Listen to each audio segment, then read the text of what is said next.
Hello ghoulies of the internet. So today we are once again in our hometown of Edinburgh, Scotland, just here under the Edinburgh Castle, and I wanted to tell you about some of the amazing ghosts of the city, because obviously it's getting all spoopy at this time of the year, and apparently what I've heard out of many articles on the internet, this place is one of the most haunted in the world.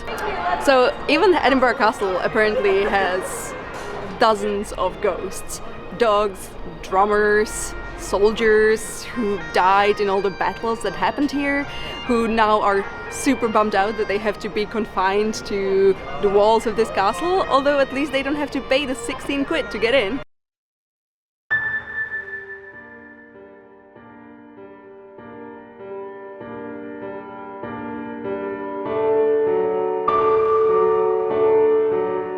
So this behind me is Brodys Clothes. William Brodie was a man who was the head of a company that would basically fix locks and things like that. And he was quite a good model citizen until one day when he realized he could have a lock from the bank open for him because, you know, being owner of the company or head of the company, and he stole a couple £1,000. And not only he used those pounds to take care of his family, but also all of his 5 mistresses. None of those knew about each other, so he basically led a quintuple secret life. Eventually they found out that he did this, and he ran away to Amsterdam but was caught and hanged. And nowadays this is the place where his evil ghost lives, or, you know, is not really alive, but yeah. That's where the ghost goes.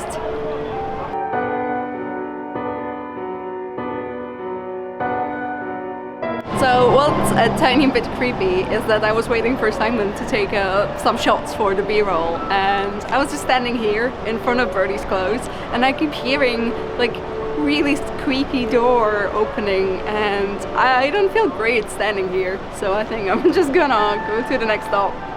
I'm really hurting, I'm not making it up.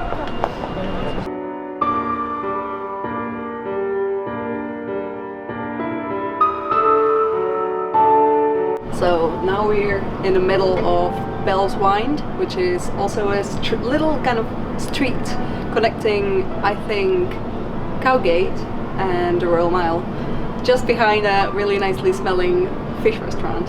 And this is where Miss Guthrie used to live, and you know, she was also quite a normal looking lady until she started an affair, and that was found out about.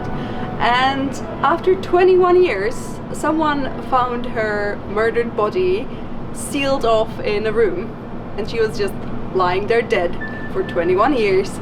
And after they found her, she started spooking around. I think that's pretty creepy. That's some Japanese horror shit right there.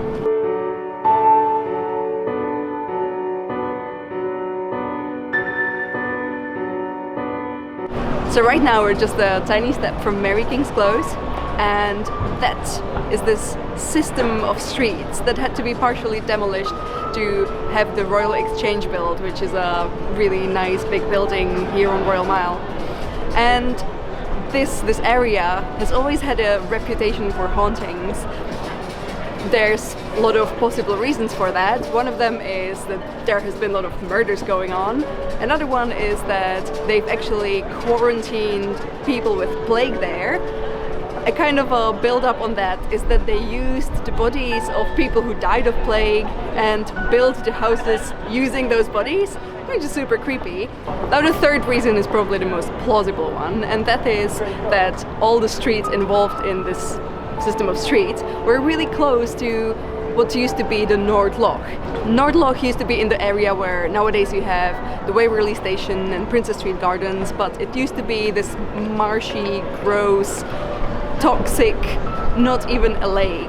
And a lot of people say that there was a lot of toxic gases and fumes coming out of this water and just kind of going straight into the street, and it made people hallucinate a whole lot. So yeah, there you go, explanation.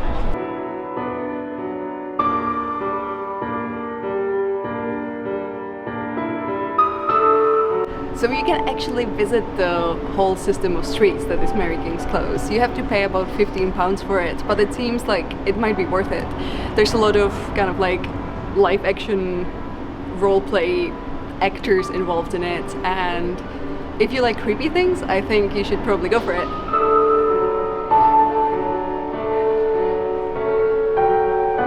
So this is WestBow, which is a part of the beautiful Victoria Street, and it's where Thomas Weir lived. Thomas Weir was also called the Wizard of WestBow, and he and his sister got both executed for witchcraft. His house, their house, has been haunted since then, basically until it was demolished. For a bit, a couple of elderly people rented it out, but apparently they only lasted one night and then they had to move out because they just couldn't deal with the paranormal activity. Also, just to be more descriptive, Thomas Weir's ghost apparently rides a headless horse, and he rides in this like huge fireball, so I imagine that when you do see his ghost, it's pretty epic. And WestBow even has its own witchery shop.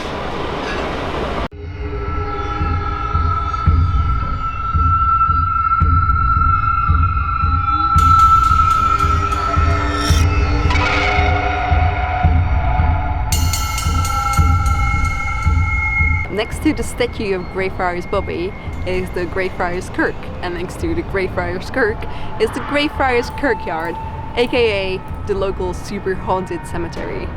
That's where we are right now. It's too bad the light here is not very great, but you can see one extremely creepy, extremely huge tombstone just behind me.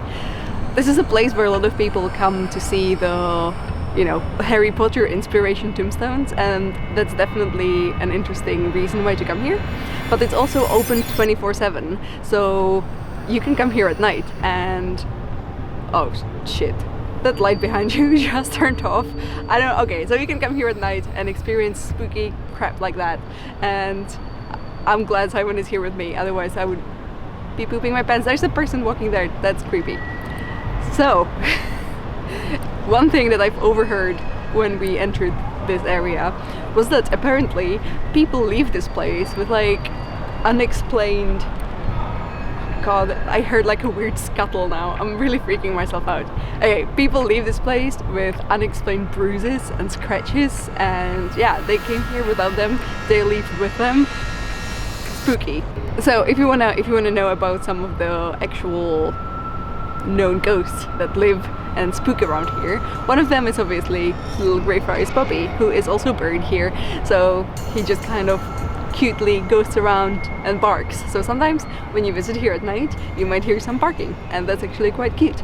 But there's also the Mackenzie poltergeist, who is the ghost of George Mackenzie, who was basically an old-timey version of an evil lawyer, and he was responsible for quite a lot of people getting sentenced to death or to like long imprisonment. And when he died, they built this mausoleum for him. It's just like all black, scary, big mausoleum just next to the prison, where he basically threw all the people he sentenced to death or imprisonment.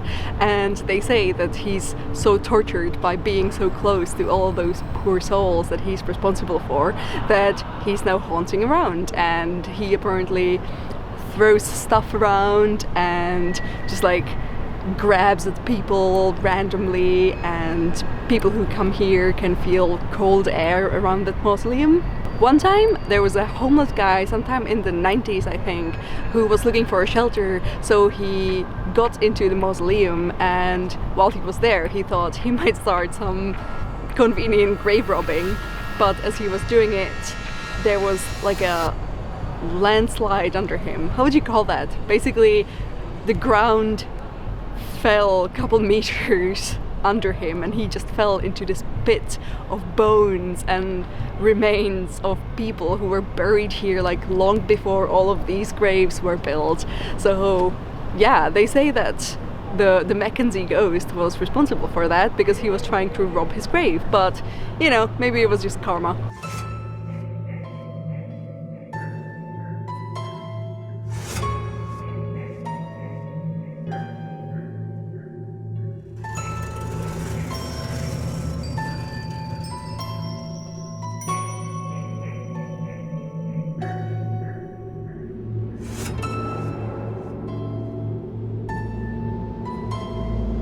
So you might think that such a beautiful natural wonder that Arthur's Seat definitely is does not have any scary stories about it, but I managed to find one.